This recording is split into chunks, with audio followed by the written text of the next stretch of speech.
రాష్ట్రంలో ఎల్నినో పరిస్థితులను ఎదుర్కొనేందుకు ప్రభుత్వం వ్యూహాలు రచిస్తోంది. కష్టకాలంలో రైతులకు అండగా నిలవాలని, నిర్లక్ష్యాన్ని సహించేది లేదని సీఎం చంద్రబాబు తేల్చి చెప్పారు. వేసిన ప్రతి పంటకు బీమా చేయించాల్సిందేనని, ఆ బాధ్యత కలెక్టర్లేదేనని స్పష్టం చేశారు. రాష్ట్రంపై ఎల్నినో ప్రభావం, ప్రభుత్వం తీసుకోవాల్సిన చర్యలు, రైతులకు అవగాహనపై సచివాలయంలో అధికారులతో ముఖ్యమంత్రి చంద్రబాబు సమీక్షించారు. ఈ ఏడాది పొడవునా ఎల్నినో ప్రభావ సూచనలున్నాయని మంత్రులు, అధికారులు క్షేత్రస్థాయిలో పర్యటించాలన్నారు. వేసిన ప్రతి పంటకు బీమా చేయాల్సిందేనని, ఎక్కడైనా నమోదు కాకపోతే కలెక్టర్లదే బాధ్యత అని సీఎం స్పష్టం చేశారు. తాగునీటి సమస్య ఉత్పన్నం కాకుండా చూసుకోవాలని, ఏడాదికి సరిపడా పశుగ్రాసం అందుబాటులో ఉంచాలన్నారు. ఎల్నినో ప్రభావంపై ప్రతి వారం నివేదిక ఇవ్వాలని అధికారులను సీఎం ఆదేశించారు. రైతులకు సూచనలు, వాతావరణ పరిస్థితులు, పంటల అధ్యయనానికి వ్యవసాయ వర్సిటీ విద్యార్థులను వినియోగించుకోవాలని సూచించారు. రైతు సేవా కేంద్రాల సిబ్బందిని కన్వీనర్లుగా నియమించుకుని కార్యాచరణ అమలు కమిటీలు ఏర్పాటు చేసుకోవాలని ఆదేశించారు. హైరిస్క్ మండలాల్లో బోర్ల ఆధారంగా పంటలు కాపాడుకునే అంశాన్ని పరిశీలించాలని చంద్రబాబు అన్నారు.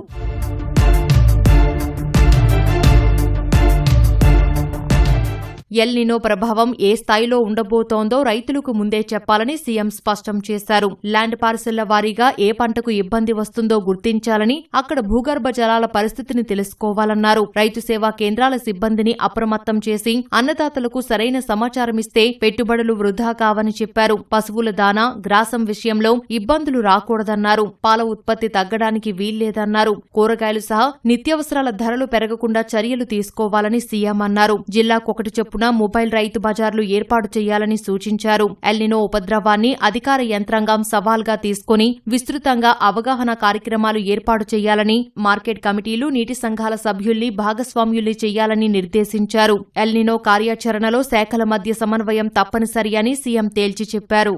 అన్ని జిల్లాల్లోనూ అంచనాలకు మించి ఎల్నినో ప్రభావం ఉండబోతోందని వ్యవసాయ అనుబంధ శాఖల అధికారులు ముఖ్యమంత్రికి చెప్పారు. రాష్ట్రంలో 122 హైరిస్క్ మండలాలు గుర్తించినట్లు వివరించారు. జులైలో 69% లోటు వర్షపాతం నమోదైందని, వచ్చే 3 నెలల్లో సగటున 35 నుంచి 40% లోటు నమోదు కావచ్చని అంచనా వేశారు.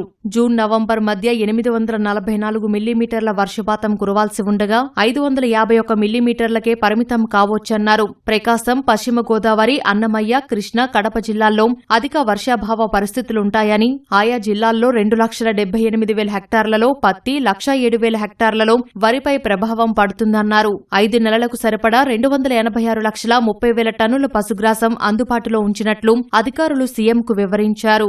ఆగస్టు 3 నుంచి అవగాహన కార్యక్రమాలు చేపడతామన్నారు. వరికి ప్రత్యామ్నాయ పంటలపై దృష్టి పెట్టినట్లు అత్యవసర విత్తన ప్రణాళికను రూపొందించామన్నారు. ఇప్పటికే కంది, ఆముదం, మినుము పంటలను కొందరు వేస్తున్నారని, జులై 31 వరకు పంటల బీమా నమోదు చేసుకోవచ్చని చెప్పారు. వరికి ఆగస్టు 15 వరకు సమయముందన్నారు. రాష్ట్రంలో 6,30,000 హెక్టార్ల పంటలకు బీమా నమోదు చేసినట్లు సీఎంకు అధికారులు వివరించారు.